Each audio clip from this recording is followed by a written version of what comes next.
네, 오늘은 잠시 말씀을 나누면서 주께서 우리에게 바라시는 것이 무엇인가 한번 생각해 보는 시간을 갖도록 하겠습니다.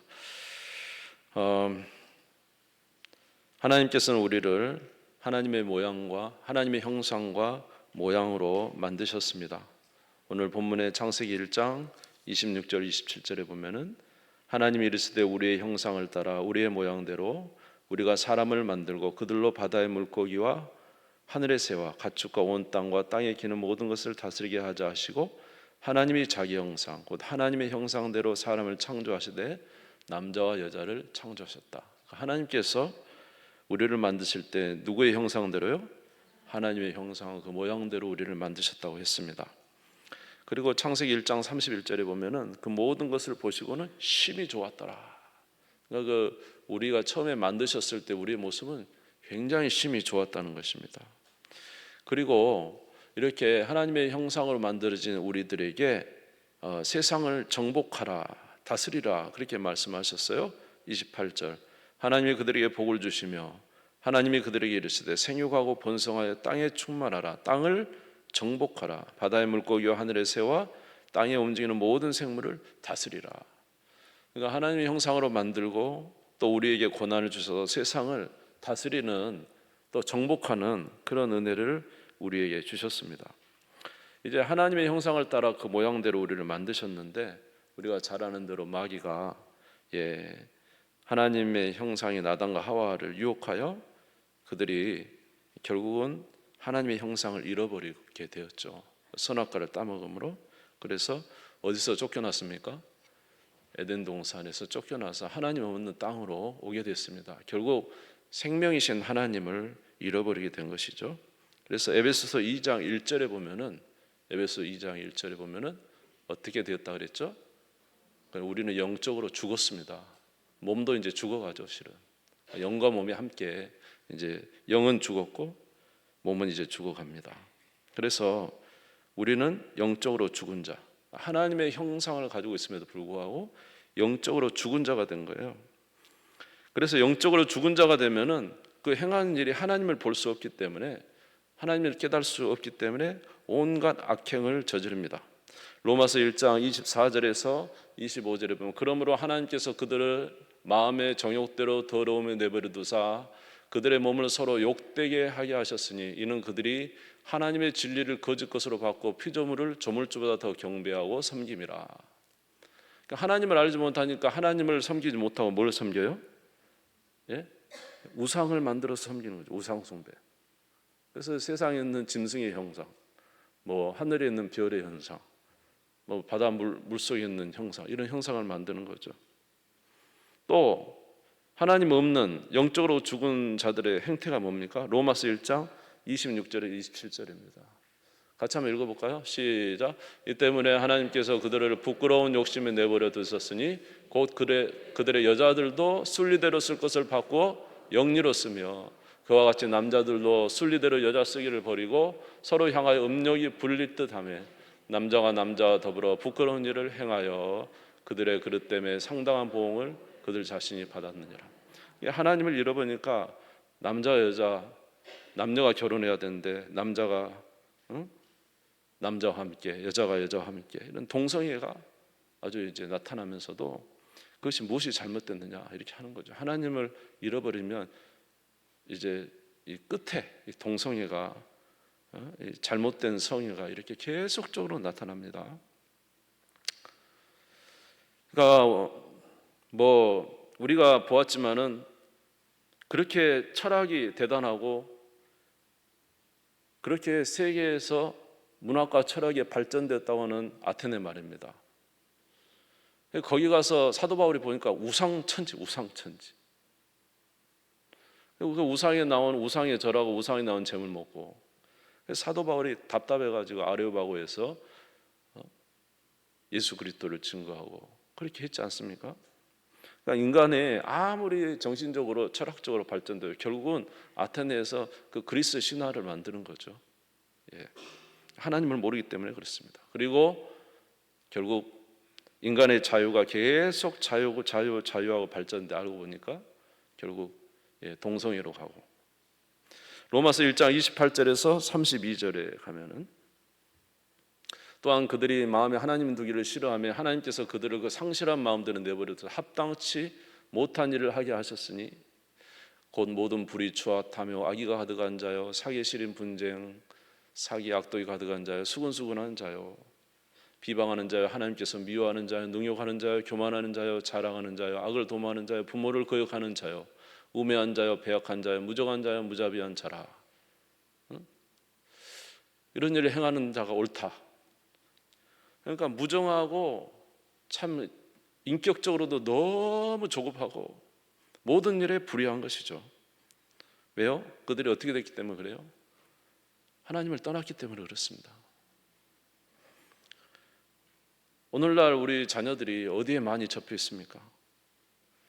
굉장히 자유로운 것 같은데 사실 세상 우상에 많이 접해 있고 아이돌도 우상 아니에요? 아이돌. 그렇죠? 맞아요. 아이돌이 우상이에요. 이름 자체가 우상이라는 뜻이에요. 동성애도 아무렇지도 않고 그 마음이 얼마나 조급하고 부모 거역하고 무정하고 무자비한 쪽으로 많이 흘렀습니까? 이유는 뭡니까? 하나님을 떠나서 영혼이 죽었기 때문에 그렇습니다. 아멘. 이렇게 죽은 우리를 위해서 누가 오신 겁니까?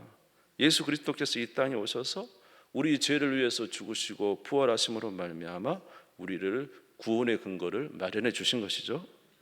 할렐루야. 로마서 4장 25절 로마서 4장 같이 읽겠습니다. 시작. 예수는 우리가 범죄한 것 때문에 내줌이 되고 또한 우리를 의롭다 하시기 위하여 살아나셨느니라. 할렐루야. 예수님이 오셔서 우리의 죄를 위해서 죽으시고 우리를 의롭다 하시기 위해서 살아나셨어요. 그래서 오직 우리가 영적으로 죽은 우리가 살아나는 유일한 길은 누구를 믿는 거예요? 예수 그리스도를 믿으면 살아나는 것입니다. 그래서 고린도후서 5장 17절에 누구든지 그리스도 안에 있으면 새로운 피조물이다. 할렐루야. 그러니까 예수 믿으면 다시 사는 거예요. 어떻게 삽니까? 디도서 3장 5절 같이 한번 읽겠습니다. 시작. 우리를 구원하시되 우리가 행한 바 의로운 행위로 말미암지 아니하고 오직 그의 긍휼하심을 따라 중생의 씻음과 성령의 새롭게 하심으로. 예수를 믿으면 우리를 거듭나게 하는 중생. 아멘. 성령이 깨끗하게 씻으셔서 새 사람이 되는 거죠. 그래서 중요한 것은 우리의 첫 번째 목적은 예수 그리스도를 증거해서 우리 사랑하는 자녀들이 예수를 믿고 거듭나게 하는 거예요. 성경의 첫째 목적도 모든 성경은 아니죠. 내가 어렸을 때 성경을 안 나요. 성경은 그리스도 예수 안에 있는 믿음으로 말미암아 구원에 이르는 지혜가 있다. 성경의 첫 번째 목적은 구원에 이르는 지혜. 그러니까 예수 그리스도를 믿었을 때 새로 거듭난 거죠. 예수 그리스도의 십자가의 복음을 전하고 예수님의 사랑, 하나님이 세상을 이처럼 사랑하사 독생자를 주셨으니 이는 저를 믿는 자마다 멸망치 않고 영생을 얻게 하려고 하나님의 아들이 우리의 죄를 위해서 내주고 우리를 의롭다 하시기 위해서 살아나셨단다. 그를 믿으면 누구든지 그리스도 안에 있으면 새로운 피조물이 된다. 이 복음을 전해서 우리 자녀들이 새로워지는 것이 가장 중요합니다. 아멘. 어떻게 해요? 중생의 씻음과 성령의 깨끗하게 하심으로 가능한 거예요. 성령의 역사로 가능한 거예요. 할렐루야. 골로새서 3장 10절에 뭐라고 했습니까? 골로새서 3장 10절에 뭐라고 했습니까? 새 사람을 입었으니 이는 자기를 창조하신 이 형상을 따라 3장 10절 맞아요? 예. 골로새서가 하여튼 새 사람을 입었으니 이는 자기를 창조하신 이 형상을 따라 지식에까지 새롭게 하심을 입은 자라. 우리가 예수 그리스도로 새 사람을 입었으니 어떻게 돼요? 누구의 형상을 따라? 창조하시는 형상을 따라 뭐에까지? 지식에까지. 다시 한번 보여주세요. 골로새 3장 10절. 지식에까지 새롭게 하심을 입은 자다. 우리가 예수 그리스도로 새 사람을 입었으니 누구의 형상을 따라 이제? 아까 우리가 누구의 형상을 따라 만들어졌죠? 하나님의 형상을 따라 만들어진 뭐까지요? 지식에까지. 우리는 이제 그리스도 안에 새로운 사람이다. 생각 자체가 틀려지고, 아멘. 네, 그런 은혜가 있습니다. 그래서 중요한 것은 우리가 새롭게 되는 건데요, 영적으로 거듭나는 건데, 사람이 거듭나지 않으면 하나님 나라 볼 수 없습니다. 그리고 성령이 아니고서 누구든지 그리스도를 주로 할 수가 없어요. 그러니까 주의 성령께서 이 복음을 전할 때 우리 영혼이 거듭난 것입니다. 거듭난 애들은 벌써 틀립니다. 똑같이 행동하는데 틀려요. 마음 자세도 틀리고 행동하는 게 틀리고 벌써 대하는 것이 틀리고. 그래서 중요한 것은 우리가 예수 그리스도를 믿음으로 영혼이 거듭나고 새 사람이 되는 거예요. 그래서 우리가 특별히 해야 될 것은 어쩌든지 무엇을 전하는 거예요? 그리스도의 복음을 전하는 것입니다. 우리 아이들이 영적으로 거듭나. 예, 하나님은 어떻게 그 아이의 영혼을 바꿀지 모르기 때문에. 그리고 거듭난 애들에게 이제 우리가 해야 될 것은 뭐냐면, 그냥 거듭난 것으로 만족하지 않고 이 아이들이 계속 성장하도록 도와주는 거예요. 성장하도록. 디모데후서 3장 16절 17절 성경의 목적이 뭡니까? 같이 읽겠습니다. 시작. 모든 성경은 하나님의 감동으로 된 것으로 교훈과 책망과 바르게 함과 의로 교육하기에 유익하니 이는 하나님의 사람으로 온전하게 하며 모든 선한 일을 행할 능력을 갖추게 하려 함이라. 그래서 우리 자녀들이 왜 계속 말씀을 전해주죠? 그리스도 안에 새로운 자녀들이 하나님 말씀으로 점점 성장하도록 하기 위해서. 그것이 바로 우리가 해야 할 두 번째예요. 첫 번째로 영혼 구원, 두 번째로 믿음 안의 성장. 어디까지 성장하게 만들어야 되는 거예요? 어디까지? 어떻게 우리 잘하셔요? 에베소 4장 13절 15절 틀어줄 수 있어요? 예, 틀어주세요. 큐. 에베소 4장 13절 15절 같이 읽겠습니다. 시작. 우리가 다 하나님의 아들을 믿는 것과 아는 일에 하나가 되어 온전한 사람을 이루어 그리스도의 장성한 분량이 충만한 데까지 이르리니 이는 우리가 이제부터 어린아이가 되지 아니하며 사람의 속임수와 간사한 욕에 빠져 온갖 교훈의 풍조에 밀려 요동하지 않게 하려 함이라. 오직 사랑 안에서 참된 것을 하여 범사에 그에까지 자랄지라. 그는 머리니 곧 그리스도라. 그래서 우리 자녀들이 거듭날 뿐만 아니라 어디까지 이르기까지? 그리스도에 이르기까지, 장성한 분량까지 계속적으로 케어해 주는 것입니다. 이것이 바로 저와 여러분이 해야 할 일입니다. 그러면 마지막에 예수 그리스도를 닮은 사람은 언제 될까요? 끝까지 가야 되겠죠. 마지막까지. 끝없는 작업입니다. 이렇게 거듭나고 장성한 그리스도의 장성한 분량이 이르도록 돕기 위해서 하나님께서 이 세상에 교사를 세웠다는 교사. 에베소 4장 11절 볼게요. 에베소 4장 11절. 에베소 4장 11절. 어떤 사람은 뭐로요? 사도로. 어떤 사람은 선지자로. 어떤 사람은 뭐요? 복음 전하는 자로. 어떤 사람은 목사와 교사로 삼았습니다. 왜요? 이들을 통해서 자 12절 한번 볼게요. 12절 4장 12절 보겠습니다. 이는 성도로 어떻게 하여? 온전하게 하여 봉사일을 하게 하며 그리스도의 몸을 세우려 하기 위해서 하나님이 교육자를 세웠다는 거예요. 교회는 교육자, 사도, 선지자 다 했지만 아까 뭐라고요? 목사와 교사. 이제 사도와 선지자들은 이제 사도는 지금 없죠. 오늘날은 이제 목사와 교사입니다. 그러니까 교회 목사와 교사를 세운 이는 성도를 다시 12절에 다시 들어주면 성도를 어떻게 한다고요? 온전하게 하기 위해서 목회자를 세웠다. 그렇죠? 무슨 말 이해되세요? 성도를 온전하게 하기 위해서. 그 다음에 봉사이라고. 그 다음에 그리스도의 몸을 세우는 거죠. 그러니까 목사와 교사는 이제 사실 목회자는 두 가지가 같아요. 하나는 베드로에게 뭐라 그랬냐면은 네가 나를 사랑하느냐. 그러니까 예수님 물어보니까 베드로가 말해요. 내가 주님을 사랑한 줄 주께서 아십니다. 내 양을 먹이라. 먹이는 건 뭐예요? 목자예요. 두 번째 물어요. 두 번째는 네가 나를 사랑하냐. 그러니까 예수님 뭐라 했어요? 내 양을 치라. 이게 가르치는 거예요. 또 내 양을 먹이라.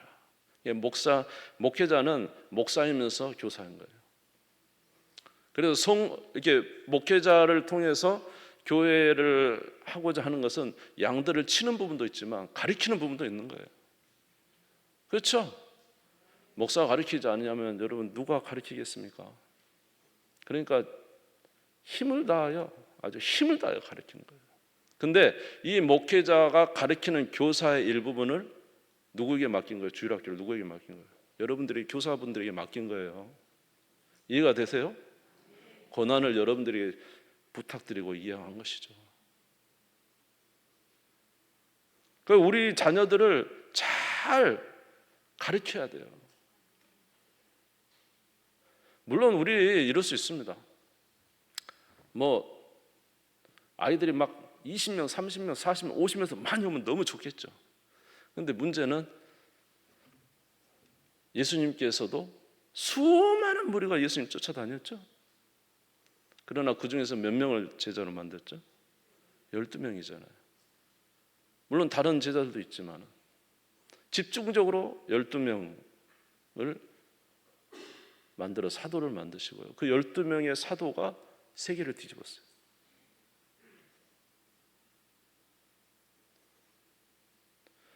그러니까 우리 교사 선생님이 오늘 2명, 3명 아이 데리고 있지만은 2명, 3명 숫자가 너무 작다. 물론 적을 수 있어요. 그러나 2명, 3명을 진짜 예수 그리스도를 믿고 거듭난 사람 되게 하고, 이해되시죠?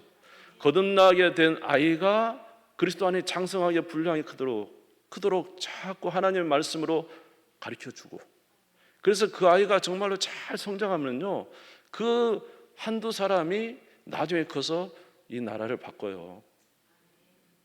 교회를 바꾼다고, 역사를 바꾼단 말이죠. 아멘. 그러니까 오늘 우리가 사실 그럴 수 있어요. 많은 자녀들이 오는 것을 바랄 수 있어요. 많은 자녀가 오는 것을, 이건 절대로 우리가 해야 할 일입니다. 여러분 오늘도 계단 올라가지만 저기 허연 거 보시지 않습니까? 허연 거 안 보입니까? 안 보이시는 분 손 들어봐. 보이시는 분 손 들어봐. 허연 거 보이시는 분 몇 명 안 되네. 저는 계단 올 때마다 허연 게 보여요. 허연 게. 저기 사진이 붙어야 되는데 사진이 안 붙어. 저기 마음이 그냥, 많은 우리 교회의 목적은 영혼을 불러들여 영혼 구원하는 거예요. 그러나 그 영혼 구원에서 반드시 우리가 해야 될 것은 정말로 예수님께서 하신 것처럼 그 몇 명의 사람들을 정말로 예수님이 기뻐하시는 자로 만들어가는 거예요. 여러분들이 만약에 그 2-3명 아이들에게 최선을 다해서 여러분들이 그리스도의 복음을 전하고 그리스도의 자녀로 양육시키고, 여러분들이 몇 년간, 뭐 우리 보통 한 번 하면 최소 3년은 가는 것 같아요, 아이들. 그렇게 해서 아이들이 정말로 예수님을 믿는 새로운 자녀가 된다고 한다면 어찌 그게 실패가 되겠어요?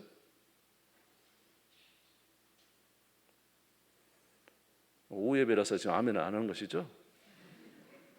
그게 어떻게 실패가 되겠냐고. 예? 그러니까 성경의 목적도 영혼 구원에서 하나님께서 기뻐하시는 제자, 예수를 닮는 사람으로 계속 가는 거잖아요. 목회자, 목사와 교사를 세운 이유도 마찬가지인 거예요. 에베소 4장 11절에 목사와 교사를 세운 이유도 4장 12절을 다시 한번 보세요. 4장 12절을 보면은 성도를 온전하게 한다. 그러니까 우리가 분명히 알아야 될 것, 저기서 먼저 봉사를 먼저 합니까? 성도를 온전하게 하는 걸 먼저 합니까? 먼저 성도가 온전하게 돼야지 봉사를 시키는 거예요. 응? 이 성도가 온전하게 되지 않은데 말이야. 아직 영량이 안 돼. 영량이 지금 뭐 믿음의 수준이 전혀 안 되는데 막 갔다가 막 엄청난 무게 일을 막 시켜버려요. 그러면 떨어져 버리죠. 반드시 먼저 뭐 해야 하고 온전하게 만드는 일이 먼저예요. 시간이 많이 걸려요. 예수님이 12제자를 제자로 만들기 위해서 얼마나 걸렸어요? 시간이 3년 이상 제자들 데리고 다녔어요. 그래도 나중에 베드로는 예수님 부인하잖아요. 성령 받고 돌아왔지만 그만큼 한 사람이 주님 앞에서 온전하게 되는 데는 그만큼 시간이 많이 걸리는 거예요. 사랑하는 우리 선생님들 여러분, 여러분이 주신 자녀들, 몇 명의 자녀들 여러분을 위해서 정말로 기도하면서 그 아이들을 잘 키우시기 바랍니다. 아멘. 그래서 정말로 예수님을 영접만 할 수 있다면 그것도 얼마나 놀라운 거예요. 아멘.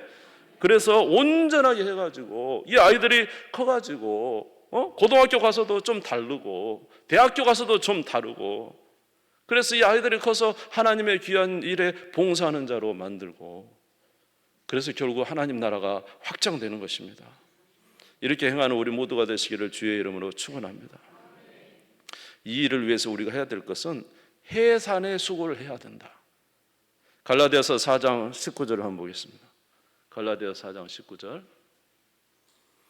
같이 읽겠습니다. 시작. 나의 자녀들아, 너희 속에 그리스도의 형상을 이루기까지 다시 너희를 위하여 해산의 수고를 하노라. 지금 사도 바울이 갈라디아 교회에서 복음을 다 전했단 말이죠. 근데 이제 거짓 선생들이 와가지고 또 막 헤쳐놓으니까 사람들이 막 혼비백산됐어요. 그러니까 뭐 하냐면 내가 다시 해산의 수고를 한다. 해산의 수고가 어떤 거예요? 여러분 잘 알죠? 해산할 때 고통. 저는 잘 몰라요. 애를 안 낳아서. 그러나 저는 한 가지는 알아요. 목회자로서 사람을 변화시킨다는 게 얼마나 힘든 일인지, 예수 그리스도를 믿게 하는 것이 얼마나 힘든 일인지, 수없이 말씀을 전해도 변화되지가 않습니다. 잘. 그래서 결국은 뭐냐면 끝까지 놓지 아니하고 끝까지 위해서 기도하고 헌신하고, 아멘, 믿음을 잃어버리지 않고 계속 수고하는, 그게 해산의 수고예요. 우리가 자녀를 한 명 키워도 자녀가 성장할 때 얼마나 해산의 수고를 합니까? 그 해산의 수고를 통해서 역사가 일어난다는 거예요. 해산의 수고 없이 어떻게 영혼이 변화되겠어요? 사도행전 20장 18절에서 21절 혹시 있나요? 사도행전 20장 마지막으로 읽겠습니다. 사도행전 20장 18절에서 21절입니다. 한번 찾아주시면 좋겠어요. 사도행전 20장, 사도 바울이 에베소 교회 성도들을 위해서 어떻게 했는가? 사도행전 20장 18절에서 20절 한번 읽겠습니다. 같이 읽겠습니다. 읽고 마치겠습니다. 시작. 오매 그들에게 말하되 아시아에서 들어온 첫날부터 지금까지 내가 항상 여러분 가운데서 어떻게 행하였는지를 여러분도 아는 바니 곧 모든 겸손과 눈물이며 유대인의 관계로 말미암아 당한 시험을 참고 주를 섬긴 것과 유익한 것은 무엇인지 공중 앞에서나 각 집에서나 거리낌이 없이 여러분에게 전하여 가르치고. 아멘. 할렐루야. 21절까지인데 유대인과 헬라인들이 하나님에 대한 회개와 우리 주 예수 그리스도에 대한 믿음을 증언한 것이라. 사도 바울이 에베소 교회에서 3년 동안 그 놀라운 일들이 벌어졌잖아요. 그러나 사도 바울은 그냥 이루어진 게 아니라 모든 겸손과 눈물로, 모든 겸손과 눈물로 가르쳤다. 세상에 밀레도에서요? 밀레도입니까? 예, 밀레도가 잘 모르겠네요. 하여튼 거기서 밤중까지 가르쳤다. 유두고가 떨어져서 졸다가 3층에서 떨어져 죽었잖아요. 근데도 계속 전해요. 새벽까지 말씀을 전해요. 이 사도 바울의 열정이 대단합니다. 모든 겸손과 눈물로. 유대인이 얼마나 방연합니까? 그때도 불구하고 유대인의 관계와 시험을 참고 공중 앞에서나 집에서나 거리낌 없이 내가 증거해. 나는 여러분들의 피에 대해서 깨끗하다. 내가 할 일을 했다는 것이죠. 여러분, 저와 여러분이 우리 사랑하는 교사 선생님들 자녀를 양육하는 것이 그냥 됩니까? 겸손과 눈물이 있어야죠. 아멘. 교사로서 정말로 낮아서 섬기고 눈물이, 우리 자녀들을 위해서 눈물이 있어요. 눈물이. 여러분, 교사 일을 한다고 해서 막 칭찬만 받습니까? 또 얼마나 부모님으로부터 핍박도 받고 때로는 교회 사람들에 의해서 핀잔도 들을 때도 있고요. 우리가 주의 사역을 하면은 막 좋은 소리만 듣는 거 아니에요. 어쩔 때는 정말로 우리 수고하고 상관없이 많은 사람들에 의해서 오해를 받기도 하고 그런 시험들이 있어요. 사도 바울도 마찬가지였어요. 유대인의 관계와 그 시험거리에서 이겼다는 것이죠. 주님의 일을 위해서. 어느 곳에든지 주의 복음을 전하는 자가 되었습니다. 그래서 에베소 교회에 놀라운 기적의 역사가 일어나게 된 것을 우리가 알 수가 있습니다. 사랑하는 우리 교사 선생님 여러분, 여러분들은 하나님께서 특별히 교사로 세우시는 것은 하나님의 은혜인 줄 믿습니다. 아무나 우리 또 맡기는 것도 아니라고 생각이 됩니다. 맡겼다는 건 감사한 일이고 여러분들이 정말로 최선을 다해서 우리 사랑하는 자녀들 위해서 정말로 눈물과 겸손으로 우리 자녀를 양육하시고 하나님의 목적이신 예수 그리스도를 믿는 것과 그리스도의 형상을 닮아가는 우리 귀한 자녀들이 되기 위해서 최선을 다하셔서 하나님의 영광 드러내기를 바랍니다. 우리 모든 성도님들은 함께 기도해 주시기 바랍니다. 물질도 후원하시고 여러 상황을 후원하시고, 그리고 교사 선생님들한테 뭐 이렇게 하기보다는 물론 우리가 보다는 칭찬을 좀 많이 해주세요. 수고 많이 한다고 좀 북돋아 주시고, 그래서 우리 선생님들이 열심으로 주일을 감당할 수 있도록 힘써 주시면 고맙겠습니다. 우리 주님 세움으로 기도하겠습니다.